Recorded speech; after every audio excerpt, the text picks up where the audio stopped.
বাইরে যা গরম পড়েছে, এই গরমে ভীষণই স্বাস্থ্যকর এবং টেস্টিও, একদম সম্পূর্ণ তেল ছাড়া যদি জলখাবার রেসিপি খেতে চান তাহলে এই রেসিপিটা বানিয়ে দেখতে পারেন। তার জন্য আমি 1 কাপ মতো সবুজ মুগ ডাল 4-5 ঘন্টা মতো ভিজিয়ে রেখেছিলাম। সেটা একটা মিক্সির বাটির মধ্যে নিয়ে নিচ্ছি।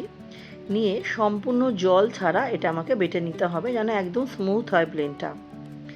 দেখুন আমার বাটা হয়ে গেছে, ভীষণ স্মুথ হয়েছে। জল দিলে কিন্তু অতিরিক্ত পাতলা হয়ে যাবে, তাহলে কিন্তু ভালো হবে না। সেই জন্য আমি জল ছাড়াই এটাকে বেটে নিলে ভালো হয়। একটা বাটির মধ্যে ঢেলে নিলাম। ঢেলে সেই বাটির মধ্যে আমি স্বাদ অনুযায়ী নুন দিয়ে খুব ভালো মতো এটা আমাকে ফেটিয়ে নিতে হবে।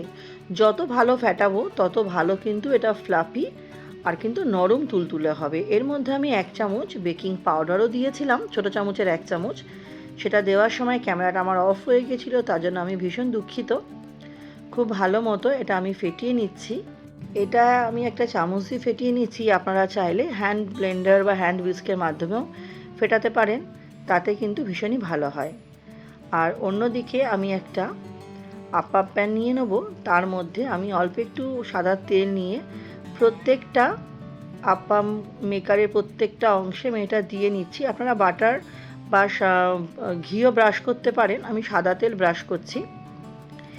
এবার আমার এই ব্যাটারটা আমি সব কটাতের মধ্যে একটু একটু করে দিয়ে দেবো। এখানে টোটাল 12খানা জায়গা আছে, আমার কিন্তু 12খানাতেই হয়নি। আমার ব্যাটারটা একটু কম হয়ে গেছিলো, আমার এটা 11খানা আমার টোটাল বড়া হয়েছিল। প্রত্যেকটার মধ্যে আমি অল্প অল্প করে দিয়ে নিচ্ছি। এটা খেতে এতটাই দুর্দান্ত হয় আর এতটাই এটা হেলদি, ছোট থেকে বড় সবাই তো ভীষণ পছন্দ করবে। আর এটা বানানোও কিন্তু ভীষণ সহজ, খুব অল্প সময়ের মধ্যেই এটা হয়ে যায়। আমার চ্যানেলে যারা আজকে নতুন ভিডিওটি প্রথম দেখছেন, আমার রেসিপিগুলো যদি আপনাদের সামান্য হলেও ভালো লেগে থাকে, চ্যানেলটি সাবস্ক্রাইব করে পাশে থাকা অনুরোধ রইল। পাশে থাকা বেল আইকনটি প্রেস করে অল নোটিফিকেশানটা অন করে দেবেন, যাতে আমি চ্যানেলে নিত্য নতুন যখন রেসিপি আপডেট করব সবার আগে আপনাদের কাছে নোটিফিকেশান পৌঁছে যাবে। এবং রেসিপিটি কে কোথা থেকে দেখছেন অবশ্যই কিন্তু জানাবেন। আপনাদের সুন্দর সুন্দর কমেন্টগুলো পড়তে যেমন ভীষণ ভালো লাগে, আপনাদের কমেন্টেই কিন্তু আমি রান্না করার উৎসাহ পাই। রেসিপিটি ভালো লাগলে অবশ্যই পরিবার বন্ধুবান্ধবের সাথে শেয়ার করবেন। আপনাদের একটা শেয়ার আমাদের জন্য ভীষণ গুরুত্বপূর্ণ। এবং যে সমস্ত বন্ধুরা ভিডিওটি দেখছেন কিন্তু এখনও অবধি একটা লাইক দিতে ভুলে গেছেন, অবশ্যই একটি লাইক দিয়ে ভিডিওটা কন্টিনিউ করবেন।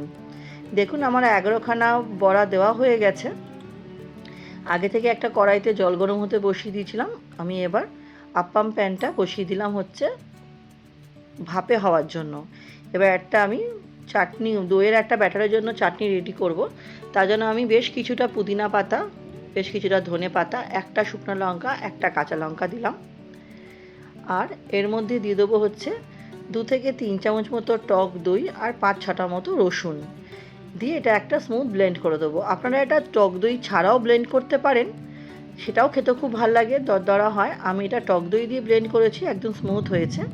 আর অন্যদিকে আমি 1 কাপ মতো টক দই একটা বাটির মধ্যে নিয়ে নিলাম, আর সেই কাপেরই 1 কাপ মতো জল নিলাম। টক দই আর জলটা খুব সুন্দরভাবে কিন্তু আমাকে মিশিয়ে নিতে হবে। আর এর মধ্যে আমি দিয়ে দেবো হচ্ছে 3 চামচ মতো চিনি। 3 চামচ মতো চিনি দেবো আমি এখানে। দিয়ে যেই মশলাটা করে রেখেছিলাম সেটাও দিয়ে দেবো। সেটা দিয়ে খুব ভালো মতো আমাকে ফেটিয়ে নিতে হবে। চিনিটা আমি এখানে 1 চামচই দেখিয়েছি, বাকি 2 চামচটা দেখানো হয়নি, কিন্তু আমি এখানে 3 চামচ চিনি দিয়েছি। চিনির পরিমাণটা আপনারা আপনাদের স্বাদ অনুযায়ী বাড়িয়ে কমিয়ে নেবেন। এবার খুব ভালো মতো আমি এটাকে হ্যান্ড হুইস্কের মাধ্যমে ফেটিয়ে নেবো। যত ভালো করে ফেটাবো তত দইয়ের মধ্যে মশলাটা খুব ভালো মতো মিশে যাবে আর এটা খেতেও ভালো হবে। আর এর মধ্যে আমি সাদা যে নুনগুলো হয় সাদা নুন দিয়েছি স্বাদ অনুযায়ী। আমার কাছে বিট নুনটা ছিল না, আপনাদের কাছে বিট নুন থাকলে অল্প বিট নুন এবং অল্প সাদা নুন দেবেন, দুটো, তাহলে কিন্তু খেতে খুব ভালো হয়। দিয়ে এবার মিশ্রণটা খুব ভালো মতো কিন্তু আমাকে মিশিয়ে নিতে হবে। এর মধ্যে আমি ভাজা জিরে গুঁড়োও দেবো একটুখানি। ভাজা জিরে আমি করে রেখেছিলাম, সেই ভাজা জিরের গুঁড়োটাও অল্প একটু দিয়ে দেবো। তাতে কি হবে, স্বাদটা দুর্দান্ত হয়ে যায়। জিরেটা শুকনো খোলাইতে নেড়ে একটু গুঁড়ো করে রাখবেন, যেন সম্পূর্ণ মিহি গুঁড়ো না হয়। অল্প গোটা অল্প গুঁড়ো থাকলে খেতে কিন্তু ভালো লাগবে। এভাবে খুব ভালো মতো কিন্তু আমি এবার দইয়ের সাথে সমস্ত মশলা কিন্তু ফেটিয়ে নিচ্ছি। ঝালের পরিমাণটাও অবশ্যই আপনারা যেরকম ঝাল খান সেই অনুযায়ী দেবেন।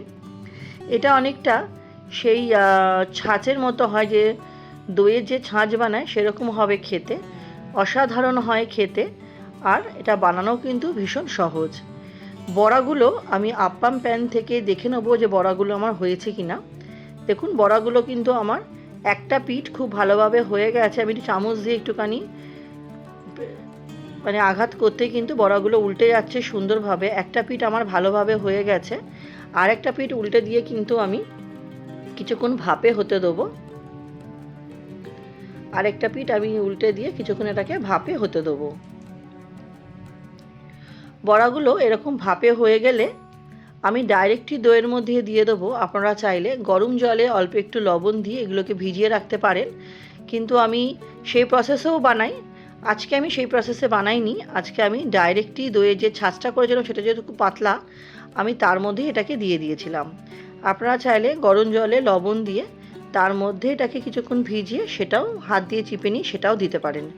দুরকম পদ্ধতিতেই এটা করা যায়, আর দুরকম পদ্ধতির মধ্যে যেটাই করুন না কেন খেতে কিন্তু অসাধারণ লাগে। এটাকে আমি ভাপে বসিয়ে দিলাম। ওদিকে দেখুন আমার ঘোলটাও রেডি হয়ে গেছে, আর ওটা আমার কমপ্লিটও হয়ে গেছে বড়াগুলো।